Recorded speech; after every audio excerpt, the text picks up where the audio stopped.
Hey guys, this is Dr. Arun Dhir reporting to you from beautiful Bali. We've been living here for the last few days and it is a beautiful resort, and this is our first trip to Bali.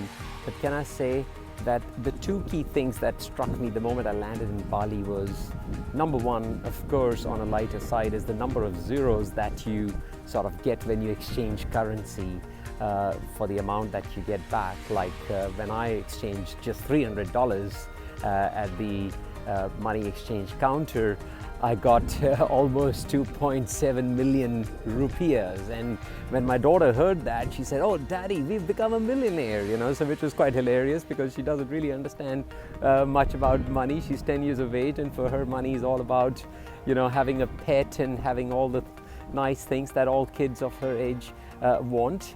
But the other thing that really struck me about Bali was the extreme sense of humility that I saw in the people over here. They are just such down-to-earth people. Now I understand that someone might say that, look, this is because you're a tourist and you're giving money to them and supporting their economy. That's why they kind of, respect your presence, if I can use that word. But I guess there was something which was more of an inner connection that I could perceive, an inner energy that I could perceive in not just one or two people who were serving us in the resort where we were staying, but also outside. We ventured out and there was a sense of calm and peace that people had within themselves, even though they may not be living in the most affluent circumstances. And this is where it comes to the point where we live in a world where we are constantly wanting more and more, and not just more, but also we want it instantly. And I'm not being judgmental, but I'm just reporting that this is where our society is heading, and we all need to have a bit of a think and also understand this famous line that we kind of hear quite often, that live in the present moment, enjoy and appreciate the present moment. And I think it is so true that if we learn to express gratitude for all that we have been blessed with already, I think we would be so much more at peace with ourselves rather than having to worry about the future and lament the past. So with that brief initial background, let me share with you another important thing that touched me while I was here in Bali. And we are almost at the end of our stay, heading back to Melbourne tomorrow, back to work and back to sort of professional things in school and all of that.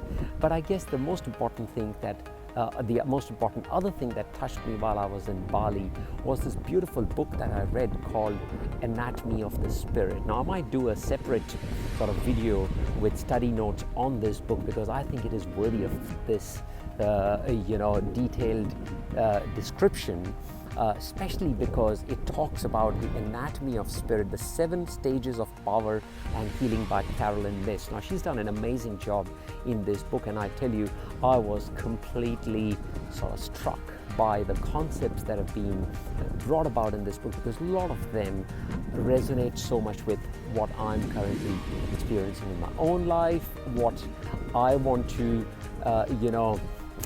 we all go through a phase in life where we want to realign with our higher purpose, and I think it is the duty of every living being to kind of ask those questions. But the 3 key things that really struck me is that whenever there is misdirection of energy in our life, because this anatomy of the spirit is quite contrary to the anatomy that we are taught in medical school when becoming medical professionals, because we are really interested in matter. We are really interested in what the physical aspects of the body, the organs, the cells and all of that look like. But I think this book delves into the energetic aspect of it, and I tell you, the first key highlight for me was the misdirection of this energy or the spirit or this consciousness that is there in our body. If it is misdirected, it leads to all kinds of disturbances in the body. Some of them manifest as health issues, some of them manifest as relationship issues. There could be a variety of that. The second concept that came up in this book for me was the fact that every one of us, every living being has been designed to handle and to face a degree of challenge in some aspect of their life, whether it is health-related challenge, whether it is wealth-related issues, relationship issues, or it could be spiritual issues. It could be issues arising out of a loss of connection with oneself, So that is something that was really important, that when we are in a state of that challenge, the way out is the kind of questions you ask yourself in that state. If you ask disempowering questions like why me, or who's to blame, if those are all disempowering questions, but I think if you start asking empowering questions like what has this challenge got to teach me? Is there an unfolding of my personality that is going to take place if I become a different person who is better equipped to handle this kind of a challenge? And I think if we ask ourselves those questions, those empowering questions, it starts to unfold a completely different aspect of our personality. And the third thing that really struck me about this book was that whenever there is a misdirection of energy and there is a manifestation of a challenge, there is a need for this human soul to discover the answers, and the search for those answers causes us to evolve as human beings. And I think that is crucial, because challenges, no one likes challenges. Let's be honest, who wants a challenge in their personal lives, in their financial lives, and in their spiritual lives, in their relationship lives? None of us wants that, but I think there is a greater message. And if we start to tap into that infinite source and start looking for those answers within us, because the answers definitely lie within us, that is what leads to an evolution, the process of evolution. And I think this is crucial when we talk about, in this book it talks about the power of healing.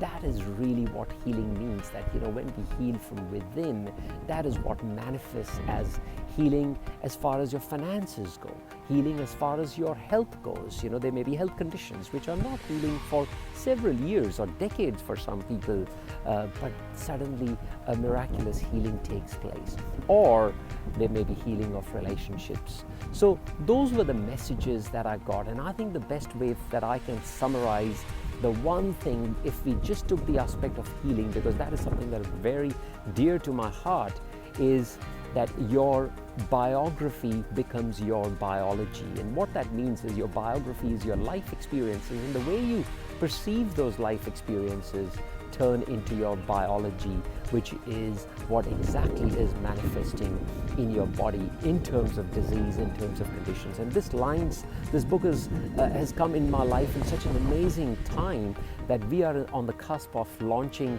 our second workshop on Change Your Cancer Story. And I think I've learned so much that I'm so keen to share with my audience in this forthcoming event on the 19th and 20th of October in Melbourne. The Change Your Cancer Story program, it's a 2-day workshop, and the details are on my website, changeyourcancerstory.com.au.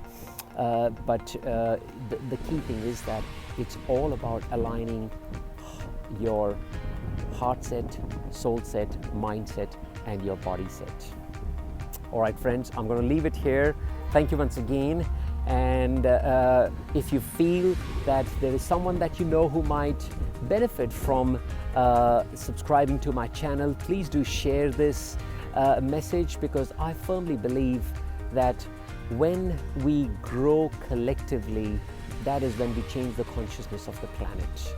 And that's what we are all here for, to contribute in the evolution of the human race.